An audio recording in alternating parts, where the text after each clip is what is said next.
Being is our deepest look into the unwritten book of an athlete's life. The style, the essence, the harmony, the strife. Our very best reporting, words and images consorting into one.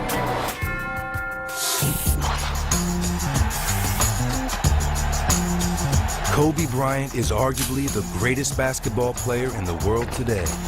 Through the force of his will and the range of his skills, he can take possession of a game like no other player alive.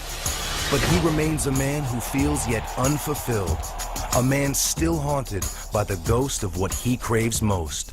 Here's Michael at the foul line, a shot on Elo, good! The Bulls win! Kobe wants to be Michael.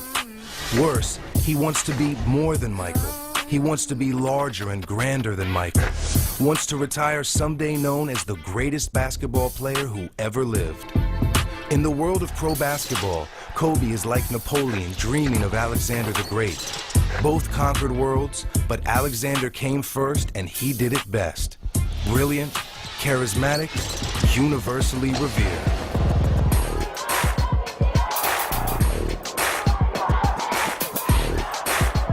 Kobe was raised to be who he is today, by pedigree and upbringing, by how he was trained from an early age to achieve and excel. In his competitive fire and will to win, he is more like a great racehorse than any human athlete of our time. The son of an NBA player who starred in Italy and who brought his son into locker rooms, to games, to the smells and chalkboards that defined that world. He played the game incessantly, obsessively, and he mimicked MJ at every turn, in style, in work ethic, in skills. Alas, behold him now, a prisoner of someone else's legacy, rising like Michael on his fadeaway, that look of passionate intensity on his face, driving the lane, tongue wagging. In his search for individuation, Kobe at last found himself an artist at impersonation.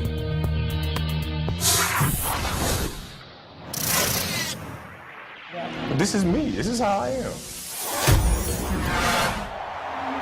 And how do you elevate your team? How do you get to the next level? You have to have some kind of luck. And the answer to prayer. Kobe Bryant MVP. How does that sound? It sounds pretty awesome. Sounds pretty awesome. It's it feels great. It feels great, and you know, more so because we all sharing this together. And I think that's the greater sense of enjoyment. Yeah, I would like to be traded. And as tough as it is to say that, as tough as it is to come to that conclusion, I just don't see how you can rebuild that trust.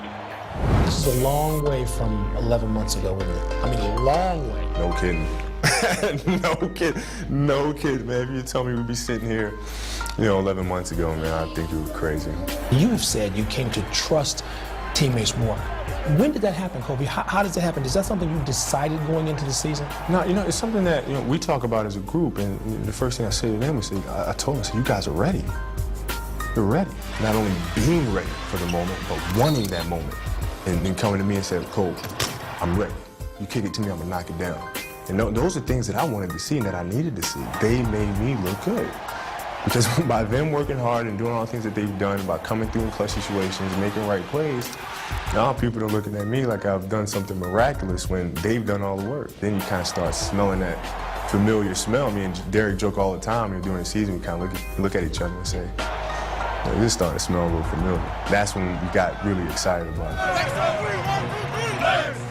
Can you sense a difference? Because several of the guys I asked, including Lamar, said, he was so serious a few years ago that this is not a new person, but a new side, an evolving side. Can you feel that? But this is me. This is how I am.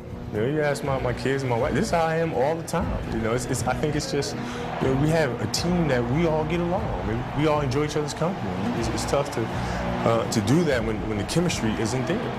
The teams that we played on in the past, there was such a huge age difference.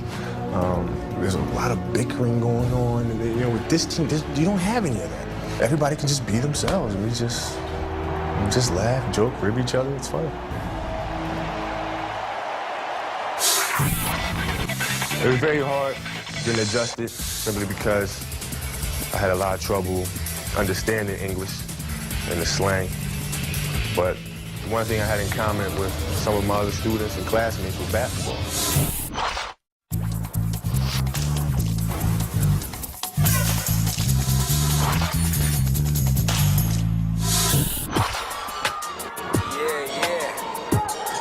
Bryant was such a sensational prep player that he became a national phenom, drawing sellout crowds to high school games near Philly.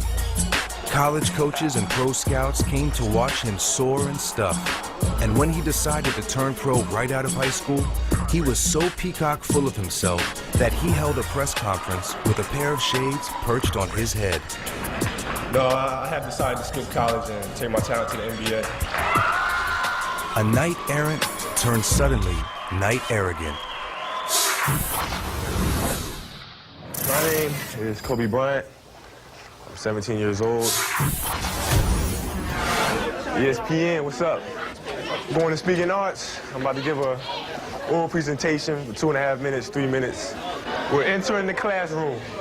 Dun, dun, dun, dun. My name is Kobe Bryant. I'm 17 years old. My father played professional basketball. He played for the Philadelphia 76ers, the Houston Rockets, and the San Diego Clippers. I'm about 6'9 and a half, 6'10. And how tall is Kobe?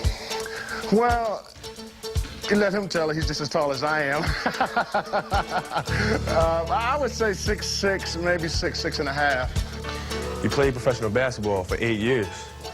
And after his 8th year, he decided that it would be best for him to move on and to take his talent elsewhere. So we packed our bags and moved to Italy. I don't speak Italian. I know Kobe does, but I don't speak Italian. Sto giocando anche adesso. Yeah, he speaks it fluently. Matter of fact, that was his first language, because, I mean, how much English did you pick up from the age 1 to 5 years old? So it's very hard. My father told us that he's retiring from the game of basketball and that it was time for us to come back to America. Evidently, he had a very good experience overseas in Europe there, and I'm thankful that he's in America. It was very hard getting adjusted simply because I had a lot of trouble understanding English and the slang. But one thing I had in common with some of my other students and classmates was basketball. So on Fridays and Saturdays, I would go in my rec room with my basketball and basically dribble myself to sleep. And I think that was the best thing that could have ever happened to me, because during those lonely hours in the rec room, I discovered the hunger, the motivation, and the desire to be the best possible basketball player that I could be.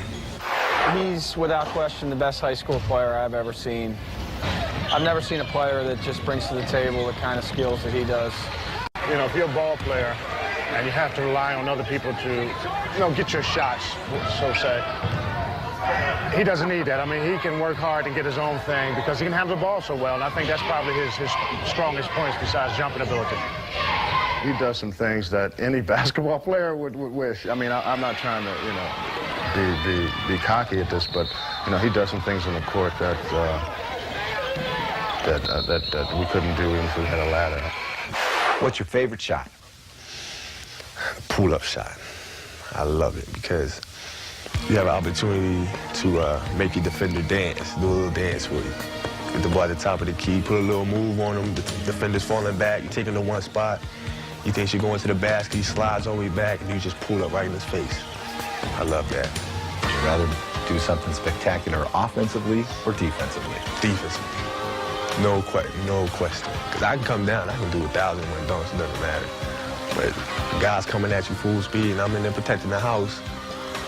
The guy's going up trying to dunk or whatever, and I go up, and I just catch the ball, and I throw it out of bounds, but block it so I can start a fast break. I love that. It gives me such a big thrill. I have a big decision coming up, and that's whether or not I go to college or straight to the NBA.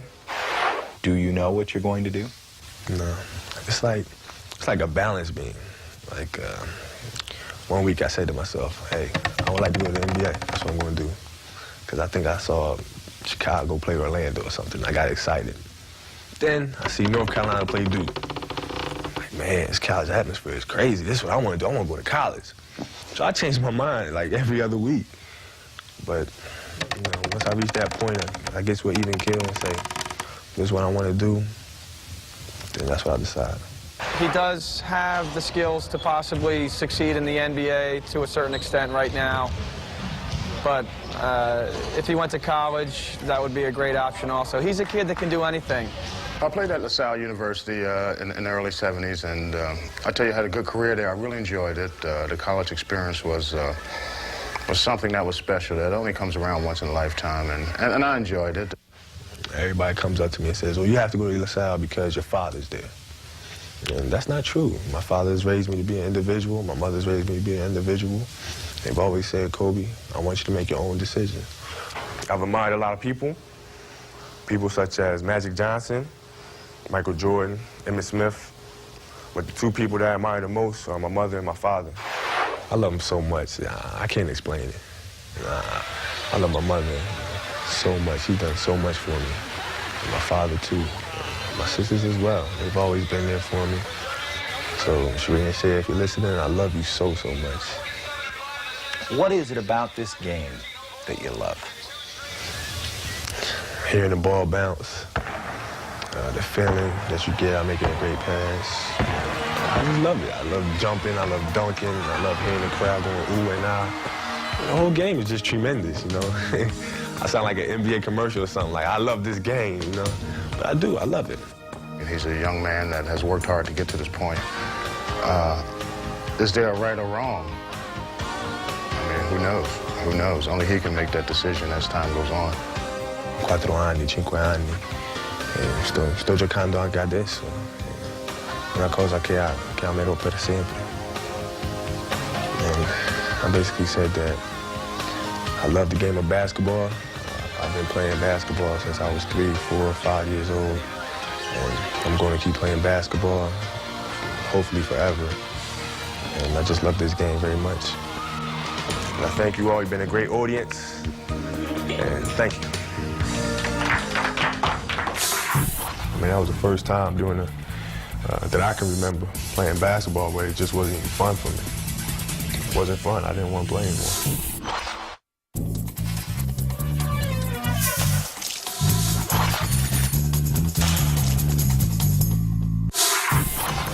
Bryant was 5 when his father signed to play basketball in Italy and moved the family there. The Bryants bonded tightly in Europe, loving and loyal to each other. So it was tough for 22-year-old Kobe when he decided to marry a young Latino, and his parents, objecting that he was too young and she not black, did not attend the wedding.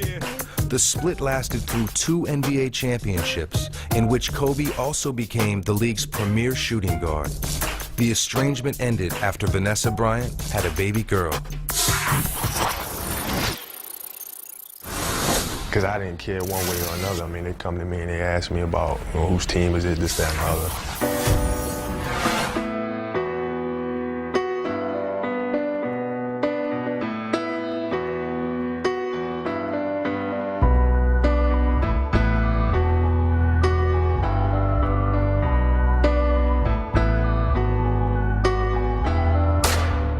Here it is June. How does it feel not to be in the final? I don't like it. I don't like it. It just feels like something's missing. You know, I've been so used to playing in this, at this point in time, to not be playing right now, it's just, you know, it hurts.